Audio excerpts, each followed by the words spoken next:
Today we're going to look at pickups and where pickups rust. We're going to use this Nissan Navara, which is a 62 plate I think, but it applies to all pickups really, to be completely honest, and anything with a separate chassis. They all seem to go in the same places. The Navara had a particularly bad reputation, but don't by any means think that it's only Navaras that have problems with rusty chassis. So if you are looking at buying one of these, a really quick thing to check straight away is just that this gap here at the top is about the same as this gap here at the bottom, because they go like that. They sag if they've been used heavily, or if the chassis is on its way out, then they start to separate. So just, whatever, work it out with whatever you got to hand, whether that's it's about a thumb there, and it's about a thumb there. Stand back and have a look at it. Does it look kind of parallel down this section? And that's a really good, as you walk up to it, have a quick look for that. So the reason we've gone straight to a disgustingly filthy chassis is because I want to show you this is what pickup chassis should not look like. It should be clean, tidy, and not covered in muck and rubbish. But what you can see to help you out, see whether it's just surface muck or whether it's a particularly long-term stuff, is stick your finger through these holes, which I'm not going to be able to do. Hang on. Stick your finger through the holes and feel down if you can, and feel. This isn't as bad as I thought it might be. You can see from feeling down it how much mud is in the chassis, and so how long this vehicle has been neglected for. Okay, so this handily enough has all of the classic Nissan pickup parts on it, but you can just see how much mud there is on it. And two things: one, that makes my life more difficult because it's hello, where have we gone? Filthy and disgusting, and I have to knock all this mud off. But also, it just means you can't accurately see the chassis yourself to assess whether it's okay or not. So this could all do with being cleaned off.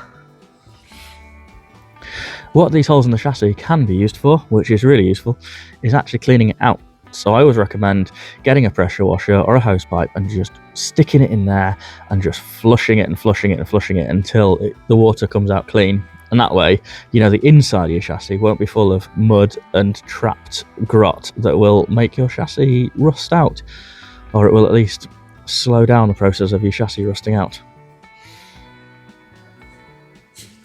Just to give you an idea, this has just been for an MOT, hence the little yellow paint around it, and we can see there's a big hole in the chassis.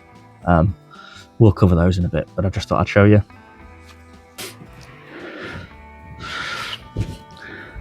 I don't actually have water at my unit, so I'm just using a nice cordless pressure washer, bucket of water, and we'll just give it a clean up and see what it looks like when we're done.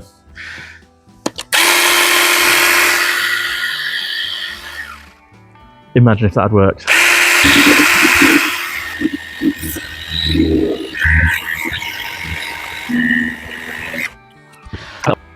Okay, I've taken about 10 minutes to spray pressure washer, not a particularly powerful pressure washer, but spray some water over it.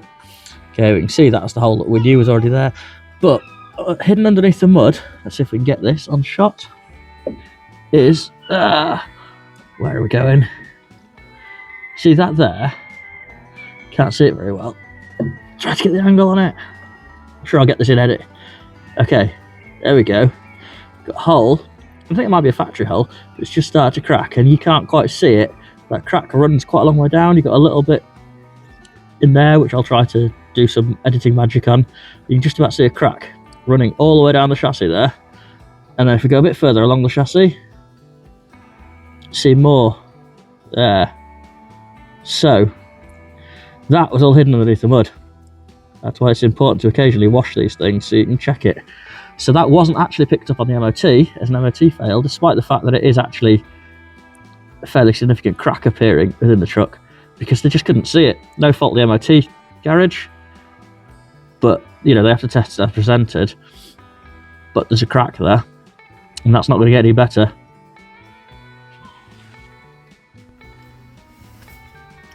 Okay, I've popped the wheel off so I can get to it, and I've just tackled it with a needle gun, and we can see quite what happens this chassis didn't look too bad. This was this area here that I'm looking at now. Wasn't flagged up on the MOT. There was just a little hole, maybe a little crack. And we can now see it's actually quite a significant amount of damage in there that needs sorting out. So just to, you know, don't ignore those little bits that you think, ooh, I wonder, because we can see that's actually quite bad. Huge crisis, can't carry on filming. I'll knock my coffee over. Okay, now we've moved to underneath this pickup. This one, let's say, very handily has all the MOT file marks on it, which tell you where the holes are, and it's sort of got in all the classic places. But this here, this big bracket, is your tow bar. That's the end of the chassis underneath the back, and that's the spare wheel underneath it. So you can see this is the inside the chassis. You've got an exhaust pipe, and around the tow bar mountings. Okay, and then this is your leaf spring mounting, so where your suspension attaches. That's your suspension there, and that's where it attaches to your truck. So what we can see here is it's gone, well, around the suspension. So you wouldn't see this from the outside. From the outside, it doesn't look too bad, I think. I'll have a look in a second and show you. But yeah, from underneath, this is very clear. Needs work. And you wouldn't want to buy a pickup that had that sort of hole in it without knowing about it and having a friendly welder to sort it out. Okay, just to show the importance of looking at both sides, this is the other side that we just looked at. So this is your tow bar. These bolts are holding your tow bar mount on, and the bumper and that sort of thing. There's some more tow bar bolts. That's your suspension bracket. Oh, a bit minging looking, but you can see on the other side, that was just whole and horrible looking. On this side looks okay. So you do need to get under and have a look, I'm afraid, on pickups. Hello! So just checking, you can, again, if you don't want to lie under it, use your selfie mode, and that does show you pretty well what's going on. I have got a big light under here which helps. So you can still see, but it's just not as easy. And in these situations, where it's quite likely to be covered in mud and all the rest of it, I would probably advise getting underneath and actually taking a look yourself, or getting someone in waterproof overalls to do it. And it's not hard to get under. I mean, I haven't jacked this up, I haven't anything, I've just reversed it into a workshop, so it's not in its puddle of mud. And yeah, you can see under this, no problems. Okay, so this is, on pickups, especially on Navaras, this is the important area to really check. And it's quite a simple one to check, to be honest. So we are, got the back wheel here, we've got the cab, the body. So the cab and the bed are not attached to each other. Okay, and that's really important to know, because they can move independently of each other, and that's what kind of causes the problem. So if we go into the wheel arch, we can see just about, hang on. What we have here is a cab. What we have here is a bed mount. This holds the pickup bed on. Go a bit further forwards. We can't quite see it from here. I'll get that in a minute. We've got a body mount. And because the bed and the cab move independently of each other, you've got an area between the two that there's some flexing that happens. Especially if you've got a heavy laden bed, and you've obviously got the engine right at the front, so you sort of end up with a pivot point in your chassis, and it flexes, cracks the paint, and then that's where your rot can start. Okay, so we've just come under that bit we were looking at, and again, it's not too bad to get under this. It's a little bit trickier, because we've got side steps on this, and because it's between Christmas and New Year, and so I don't fit under things like I did, you know, earlier in the year. We can see here we've got holes, and that's exactly where you'd expect holes to occur, really, because you've got so much going on in this area on the chassis. You've got, this is a cab mount, so this is holding where you sit, okay, so that's all there, and then underneath that you've got a suspension mount, and so there's just lots of forces going on, and anywhere where there's lots of forces and lots of twisting, you're going to get problems.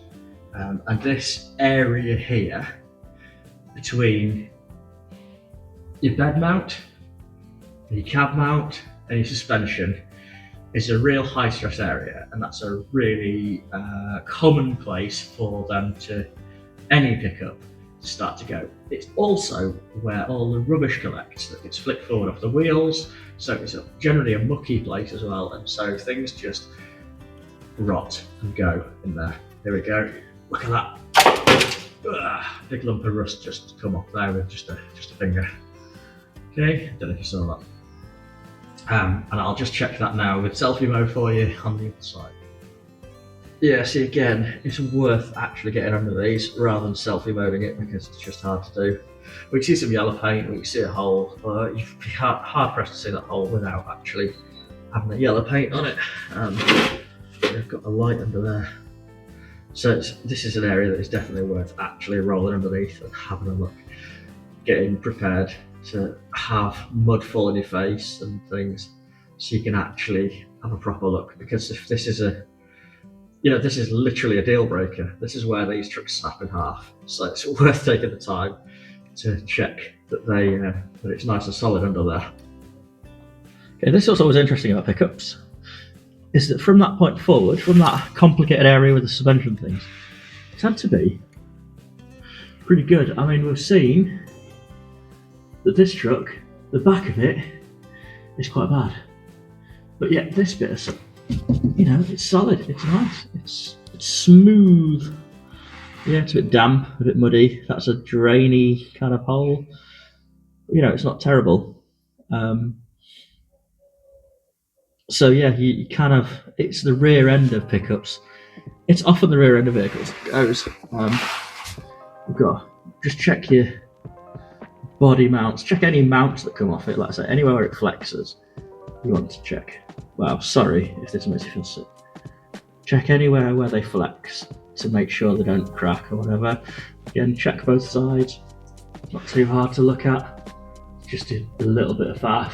But you should be prepared to lie down. We've got, again, more holes here to check how well the chassis has been looked after. Poke our hands through, depending on how long your fingers are. Not long enough. So that's a good sign, because sometimes they're full to the brim. And yeah, just generally have a good poke around. They can go like your standard vehicles. Go on the backs of the sills, got a bit there, looks a bit crusty, maybe. But they're not as bad, they're not as big a worry as on some of the vans, transits, that sort of thing. And this looks alright really.